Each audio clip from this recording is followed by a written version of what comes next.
तो दोस्तों आपको जो पीएफ विड्रॉल करवाना है तो उसमें भी आपका फॉर्म नंबर 15G जो लिखा है फॉर्म नंबर 15G आपको भरना पड़ता है। तो फॉर्म नंबर 15G किस तरह से भरते हैं इस वीडियो में आपको बहुत जल्दी और बहुत ही कम समय में सिखा दूंगा कि इस फॉर्म नंबर 15G को किस तरह भरा जाता है।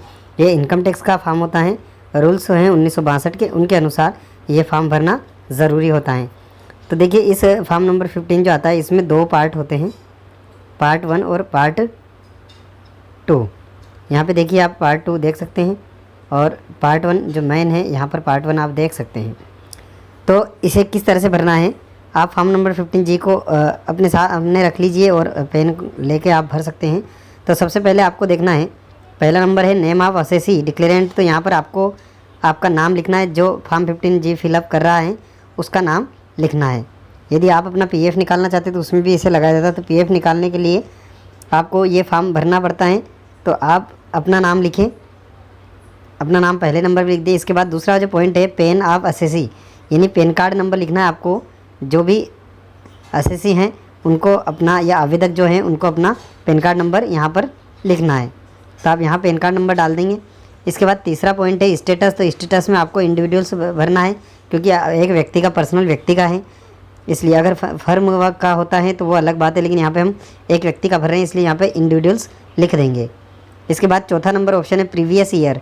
प्रीवियस ईयर में आपको एक बात ध्यान रखना है, जैसे मैं आज की बात करता हूँ कि आज मान लीजिए कि मई चल रहा है, क्या चल रहा है, मई 2021, क्या चल रहा है, मई 2021। आपको पता है कि अप्रैल से मार्च तक, 1 अप्रैल से 31 मार्च तक ये सेशन होता है और तो हमको यहाँ देखना है कि मई 2021 में हम भर रहे हैं तो हमारा सेशन क्या होगा, 2021-22, 2021-2022।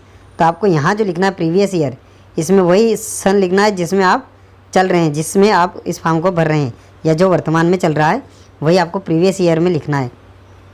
इसके बाद आपको 5वें नंबर का पॉइंट है रेसिडेंशियल स्टेटस।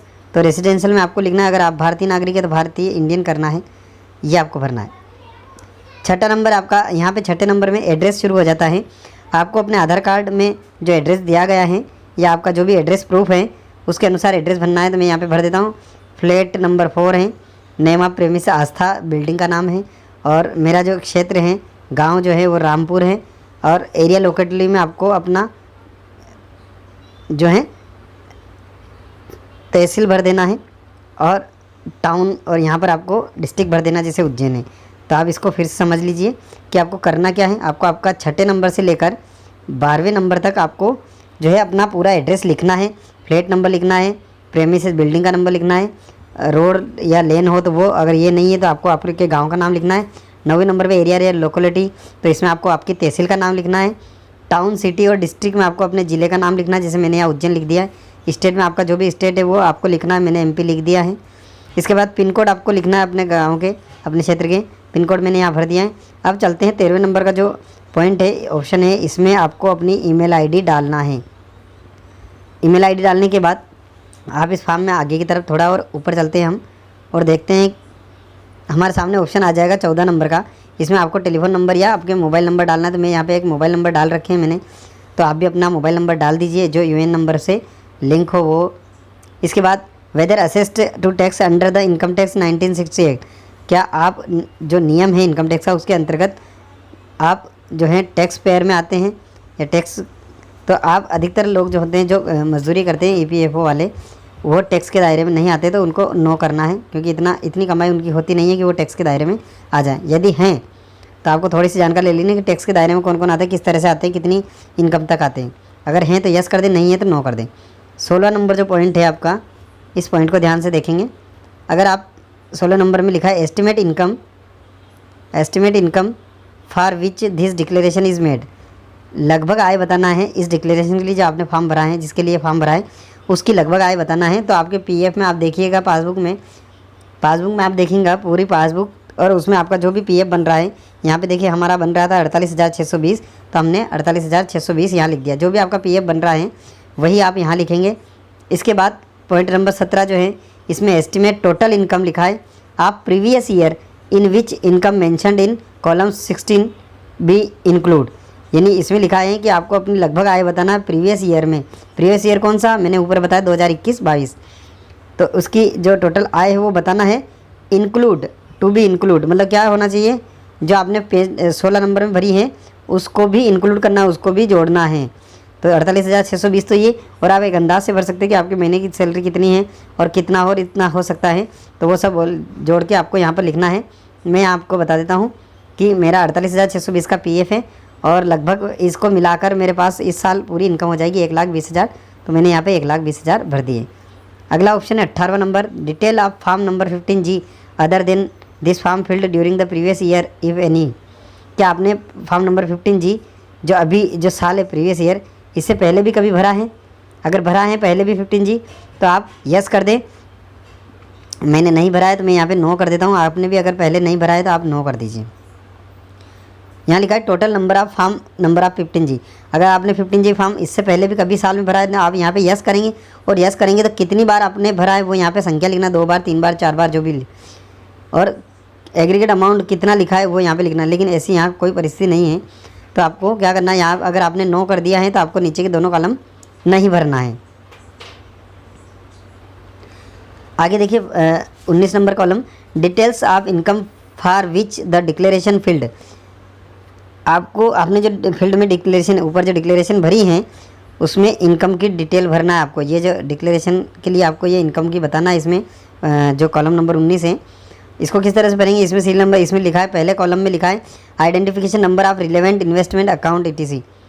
तो आपको यहाँ पर आपका UAN नंबर लिखना है। क्या लिखना है, UAN नंबर लिखना है। जिसका भी आप PF निकालते हैं उसके पास एक नंबर होता है UAN नंबर, वो आपको यहाँ पर फिल करना है, ठीक है। उसके बाद नेचर ऑफ इनकम, तो जो पैसा आपके पास इनकम में आ रहा है वो क्या है, उसकी प्रकृति कैसी है, किसका पैसा है, तो हमने लिख दिया EPF विड्रॉल, या तो सॉरी थोड़ी सी मिस्टेक लिखी है, लेकिन EPF विड्रॉल। तो EPF का हमारा ये पैसा है, किसका है, EPF का, तो हमने यहाँ लिख दिया। फिर इसके बाद section under which tax is deductible, मतलब जो टैक्स का जो टैक्स की जो धारा है, इनकम टैक्स की जो धारा है उसमें से किस धारा के अंदर इसमें से पैसे डिडक्ट हो सकते हैं, तो हम यहाँ पे उसकी जानकारी देंगे। 192A की बात है, 192A ये लिख देना आपको। PF अगर निकाल लेते तो यही लिखना है आपको, 192A। अगला अमाउंट ऑफ इनकम, कितनी इनकम होगी इस अमाउंट से, तो आपने जो PF जितना निकालने के लिए फॉर्म भरा था उतना ही इनकम यहाँ पर आपको फिर से लिखना है। ये सब लिखने के बाद आपको यहाँ पर सिग्नेचर ऑफ डिक्लेरेंट, तो यहाँ पे आपको जिसका PF निकाल रहे हैं उसके सिग्नेचर करवाना है। और सिग्नेचर करवाने के बाद नीचे डिक्लेरेशन या वेरिफिकेशन में हम आते हैं, तो यहाँ आप देख सकते हैं कि यहाँ पे इस तरह से आ जाएगा। आपको यहाँ पे IV में क्या करना है, जिसका PF फॉर्म भर रहे हैं उसका नाम यहाँ पे भर देना है। आपको पूरा आपको पढ़ते जाना है। मैं यहाँ बता देता हूँ, आपके इसमें 5 जगह खाली स्थान, तो पहले वाले में आएगा आपका नाम जिसका भी PF फॉर्म आप भर रहे हैं। दूसरा यहाँ पे आ जाइए previous year in ending on, तो प्रीवियस ईयर हमने क्या भरा था, 2021-22 भरा था, तो इसका एंड कब होता है, एंडिंग लिखा है ना, एंड कब होता है, तो 31 मार्च 2022 में इसका एंड होगा, तो हमको ये भरना है 31 मार्च 2022। इसके बाद असेसमेंट ईयर, आपको हमेशा ध्यान रखना है, जो प्रीवियस ईयर था 21-22 भरा था, क्या भरा था हमने 21-22, वो तो होता है प्रीवियस ईयर। और असेसमेंट जो ईयर होता है, असेसमेंट ईयर हमेशा अगला वाला होता है, क्या, तो क्या होगा 2022-2023, ये कौन सा ईयर है, असेसमेंट ईयर। तो आपको ध्यान रखना है, जिस साल जो साल चल रहा है और आपने PF के लिए फॉर्म भरा है वो तो होगा प्रीवियस ईयर कहलाएगा, क्या कहलाएगा, प्रीवियस ईयर।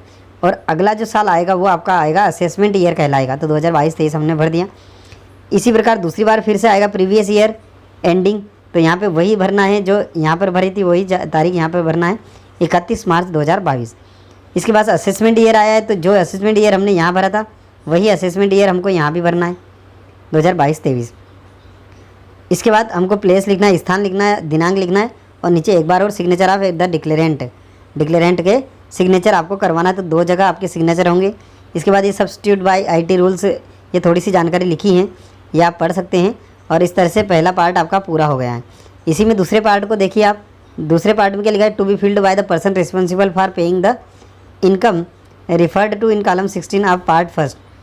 तो यहाँ पे कुल मिला के बात ये है कि आपको पार्ट सेकंड आपको नहीं भरना है। आपको क्या करना है, आपको सिर्फ और सिर्फ पार्ट फर्स्ट भरना है फॉर्म 15G का। तो आपको ये ध्यान रखना है, फॉर्म 15G का सिर्फ पार्ट फर्स्ट भरना है, और भरने के बाद ये मैंने जो कहा है इस तरह से भरना है। अगर आपको कोई समस्या आती है तो आप कमेंट बॉक्स में लिख सकते हैं, मैं उसका जवाब ज़रूर दूंगा आपको। फॉर्म नंबर पार्ट 2 नहीं भरना है, पार्ट नंबर 1 भरने के बाद उसको स्कैन करके आपको अपलोड करना है। धन्यवाद दोस्तों, मिलते हैं अगले वीडियो।